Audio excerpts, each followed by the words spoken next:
Shalom saudaraku, selamat berjumpa lagi dalam renungan pengharapan baru dari channel Terang Jalanku. Saya berharap Anda semua dalam kondisi yang terus bersukacita dan terus rindu untuk mencari hadirat Tuhan. Karena penyertaan Tuhan itu senantiasa ada pada kita semua. Mari kita bersukacita dan kita menikmati berkat-berkat kebenaran firman Tuhan. Namun sebelum kita mendengarkan renungan ini, mari kita awali dengan berdoa terlebih dahulu. Bapa di surga, kami bersyukur atas kasih dan penyertaan-Mu. Saat ini kami datang ke hadirat-Mu untuk merenungkan kebenaran firman-Mu. Kami mohon Roh Kudus hadir dan membimbing setiap hati serta pikiran kami. Ajarilah kami untuk memahami kebenaran firman-Mu, agar kami teguh dan dapat membentengi diri dari segala bentuk penyesatan ajaran dunia ini yang penuh dengan kepalsuan. Bukalah mata hati kami ya Tuhan, dan kuatkanlah iman kami. Terima kasih Tuhan, dalam nama Tuhan Yesus Kristus kami berdoa. Haleluya, amin. Saudaraku yang terkasih, pernahkah Anda merasa bahwa dunia di sekitar kita semakin kacau dan sulit untuk dapat diprediksi? Rasanya seperti setiap hari ada saja informasi atau ide, bahkan ajaran baru yang beredar, berusaha untuk menarik perhatian kita. Di tengah derasnya arus informasi ini, tantangan terbesar bagi kita sebagai orang percaya adalah menjaga fondasi iman kita untuk tetap berdiri dengan kokoh. Kita hidup di zaman yang disebut Alkitab sebagai hari-hari terakhir, di mana penyesatan itu bisa datang dalam berbagai macam rupa, bahkan dengan kemasan yang terlihat sangat baik dan sangat rohani. Penyesatan bukan hanya berbicara tentang ajaran sesat yang terang-terangan, tetapi juga bisikan yang halus yang dapat mengikis iman kita, membuat kita menjadi ragu akan kebenaran firman Tuhan, atau malah mengalihkan fokus kita dari Tuhan pada hal-hal dunia. Karena itu, merenungkan tentang kesiapan dan juga pertahanan rohani adalah hal yang sangat penting.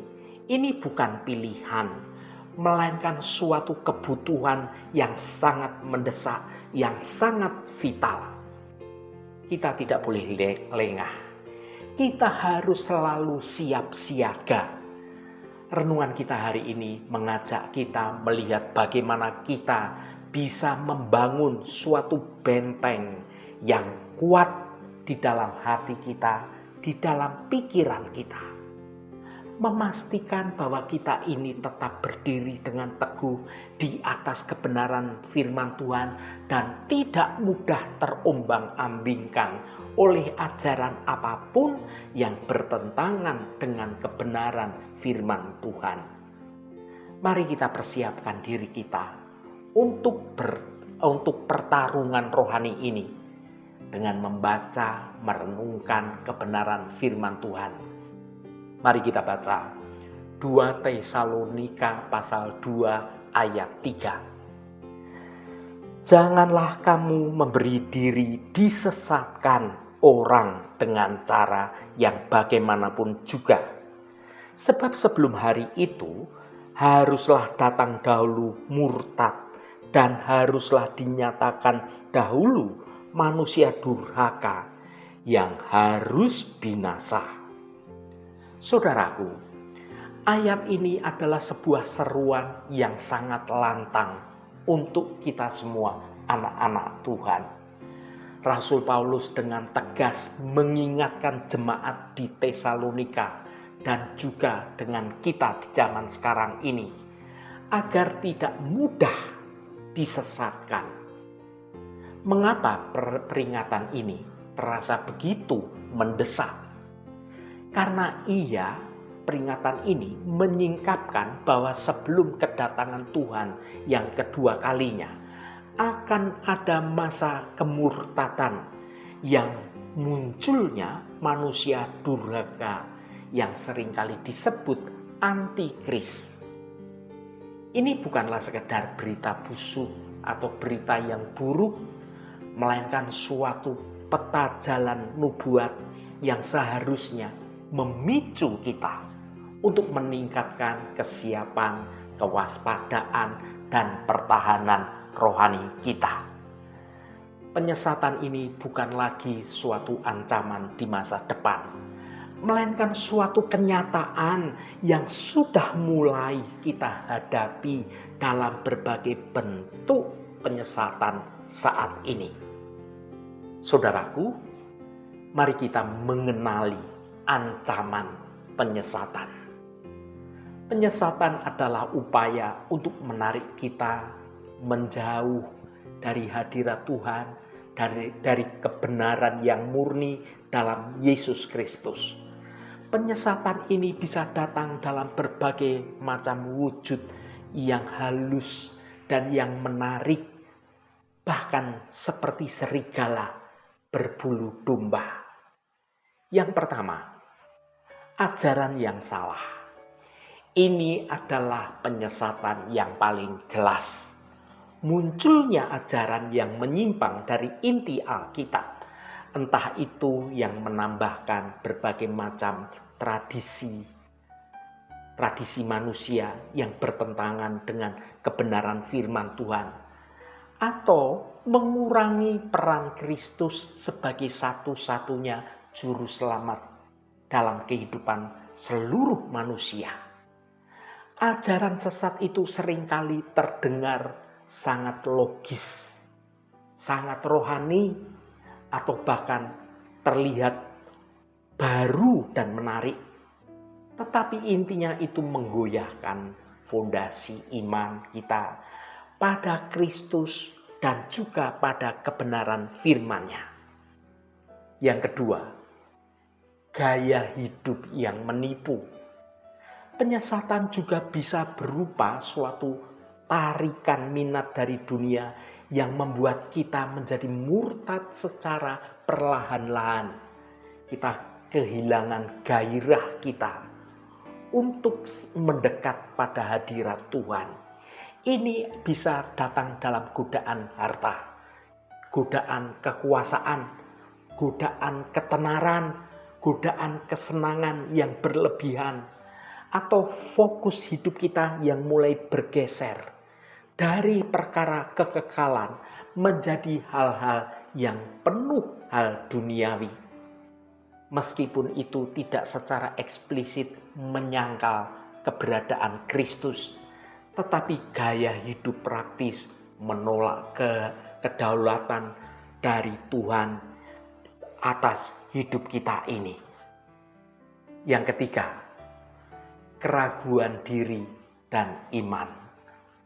Penyesatan bisa pula datang dari dalam hidup kita berupa bisikan-bisikan yang membuat kita menjadi ragu atau kita menjadi kekecewaan yang hebat atas hidup kita, terutama saat kita menghadapi berbagai macam tekanan, berbagai macam persoalan, berbagai macam penderitaan hidup. Dunia itu seringkali menggunakan kepahitan hidup ini untuk menanamkan benih-benih di hati kita, seolah-olah benih itu tumbuh dan kita berbicara, ya Tuhan itu tidak adil. Atau kita berbicara, Tuhan itu tidak peduli dengan penderitaanku. Dan yang pada akhirnya itu bisa menghancurkan kepercayaan kita dan juga kasih kita dan juga hikmat kita pada kebenaran firman Tuhan. Saudaraku yang dikasihi Tuhan, yang menjadi pertanyaan adalah bagaimana cara kita membangun benteng rohani ini. Bagaimana kita bisa membentengi diri agar tidak terseret dalam arus penyesatan ini. Paulus memberikan kita suatu kata kunci. Janganlah kamu memberi dirimu disesatkan. Ini menunjukkan bahwa kita ini bertanggung jawab atas pertahanan rohani hidup kita ini. Yang pertama, fondasi yang kokoh. Itu berbicara tentang firman Tuhan. Pertahanan pertama dan juga pertahanan terpenting adalah firman Tuhan. Kita harus mengenal kebenaran firman Tuhan agar kita bisa mengenali hal-hal kepalsuan. Yang kedua, membaca dan merenungkan. Jadikan Alkitab sebagai satu-satunya kompas, satu-satunya pedoman hidup kita. Ajaran yang salah akan mudah terdeteksi jika hati, jika pikiran kita ini dipenuhi oleh ajaran-ajaran yang benar dari firman Tuhan. Yang ketiga, belajar secara mendalam. Jangan hanya membaca firman Tuhan sekilas saja. Pelajari konteksnya, cari tahu maknanya, dan diskusikan pada kelompok komsel atau kelompok pendalaman Alkitab. Pemahaman yang dangkal itu adalah pintu gerbang termudah menuju penyesatan. Selain memahami dan mengerti firman Tuhan, ada hal penting lainnya yang harus kita lakukan, yaitu ketaatan dan kedekatan kita dengan pribadi Kristus. Hubungan pribadi yang erat dengan Yesus adalah benteng terkuat. Penyesatan hanya berhasil pada mereka yang sudah jauh dari hadirat Tuhan, dari Tuhan Sang Pencipta kehidupan. Kemudian, dalam menjalani kehidupan ini, hiduplah dalam doa, karena doa adalah saluran komunikasi dan kekuatan rohani kita. Melalui doa, kita meminta hikmat untuk membedakan mana yang benar dan mana yang salah. Dan melalui doa kita memohon kekuatan untuk dapat menolak berbagai macam godaan dunia. Dan yang terakhir adalah mengikuti pimpinan Roh Kudus, karena Roh Kudus adalah roh kebenaran.